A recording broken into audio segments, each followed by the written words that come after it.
So we've talked about the 7 key factors that affect real estate in the past.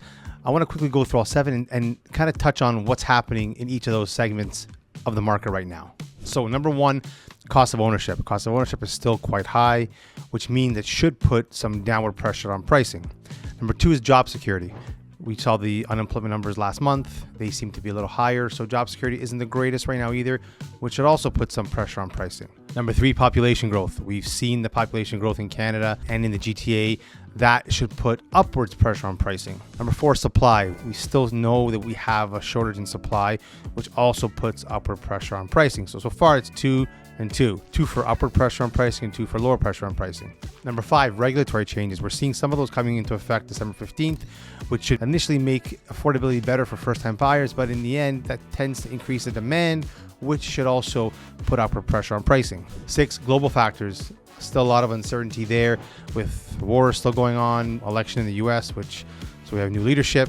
So there's a lot of uncertainty there. That we saw what that did to the markets. Stock markets rallied for a bit. Now we're kind of seeing things stabilize. So, that should tend to put at least a pause on things, or at least like no action, which should kind of result in things remaining flat, most likely. And number 7, replacement value versus market value. Things are still quite expensive. Supplies, building costs. It isn't cheap to build new homes, which means people would probably revert more to the resale market, because it probably does cost you more to build that new home than it does to just replace it with what's in inventory. So that should put some upward pressure on pricing for homes.